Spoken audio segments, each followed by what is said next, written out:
മൂന്നാമത്തെ ബലാത്സംഗ കേസിൽ രാഹുൽ മാങ്കൂട്ടത്തിൽ MLAയുടെ വീട്ടിൽ പരിശോധന നടത്തിയ SIT ലാപ്ടോപ്പിന് വേണ്ടിയായിരുന്നു അടൂരിലെ വീട്ടിലെ പരിശോധന. 10 മിനിറ്റ് പരിശോധന നടത്തിയെങ്കിലും ഒന്നും കണ്ടെത്താനായിട്ടില്ല. ഷഫീദ് റാവുത്തറാണ് വിവരങ്ങളുമായി ചേരുന്നത്. ഷഫീദ്, ഈ ലാപ്ടോപ്പ് കണ്ടെത്തുക ഈ അന്വേഷണ സംഘത്തെ സംബന്ധിച്ചിടത്തോളം വളരെ പ്രധാനപ്പെട്ട കാര്യമാണ്. എങ്ങനെയായിരുന്നു പരിശോധന? തുടർന്നുള്ള നടപടി എന്താണ് SITയുടേത്?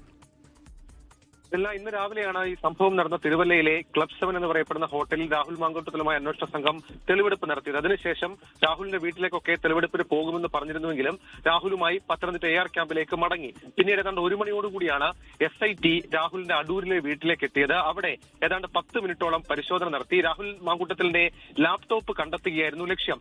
ഇതുവരെ രാഹുൽ മാങ്കൂട്ടത്തിലെ 2 ഫോണുകൾ മാത്രമാണ് അന്വേഷണ സംഘത്തിന് കണ്ടെത്താനായത്. അതുതന്നെ രാഹുൽ ഇതുവരെയും അൺലോക്ക് ചെയ്ത് നൽകിയിട്ടില്ല. അതുകൊണ്ട് തന്നെ കൂടുതൽ ശാസ്ത്രീയ പരിശോധനയിൽ കൂടി അത് അൺലോക്ക് ചെയ്ത ദൃശ്യങ്ങൾ ഉൾപ്പെടെ പരിശോധിക്കാം എന്നുള്ളതാണ് അന്വേഷണ സംഘത്തിന്റെ നീക്കം. അത് അങ്ങനെ പോകാൻ വേണ്ടി 2 TBയുടെ ഒരു ഹാർഡ് ഡിസ്ക് ഉൾപ്പെടെയുള്ള കാര്യങ്ങൾ വാങ്ങി അതിലേക്ക് പൂർണ്ണമായും രാഹുലിന്റെ മാങ്കൂട്ടത്തിന്റെ മൊബൈൽ ഫോണിലുള്ള പൂർണ്ണ വിവരങ്ങൾ അതിലേക്ക് മാറ്റാൻ അന്വേഷണ സംഘം നീക്കം നടത്തുന്നതിനിടെയാണ് ഈ ലാപ്ടോപ്പ് സംബന്ധിച്ച അന്വേഷണം കൂടുതൽ വ്യാപിപ്പിച്ചത്. ഈ ലാപ്ടോപ്പിൽ ചില നിർണായകമായിട്ടുള്ള വിവരങ്ങൾ രാഹുൽ മാങ്കൂട്ടത്തിൽ കോപ്പി ചെയ്തിട്ടുണ്ട് എന്നുള്ളതാണ് അന്വേഷണ സംഘത്തിന്റെ വിലയിരുത്തൽ. ഇതിന്റെ ഭാഗമായി അടൂരിലെ വീട്ടിൽ പരിശോധന നടത്തിയെങ്കിലും അത് കണ്ടെത്താൻ കഴിഞ്ഞിട്ടില്ല.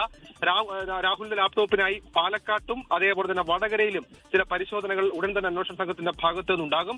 മാത്രമല്ല ഈ വിഷയവുമായി ബന്ധപ്പെട്ട അദ്ദേഹത്തിന്റെ രാഹുൽ മാങ്കൂട്ടത്തിന്റെ ഇലക്ട്രോണിക് ഗാഡ്ജറ്റ്സുകൾ പരിശോധിക്കുക വളരെ പ്രധാനപ്പെട്ടതാണ്. ശാസ്ത്രീയ പരിശോധന അടക്കം ഇതുമായി ബന്ധപ്പെട്ട് നടത്തും. അതേസമയം രാഹുൽ മാങ്കൂട്ടത്തിൽ ചോദ്യം ചെയ്യലിനോടക്കം നിസ്സഹകരണം ഇപ്പോഴും തുടരുകയാണ്. ദിൽന, ബലാത്സംഗ കേസുമായി ബന്ധപ്പെട്ട് രാഹുൽ മാങ്കൂട്ടത്തിൽ MLAയുടെ വീട്ടിലും ഇന്ന് SIT പരിശോധന നടത്തി.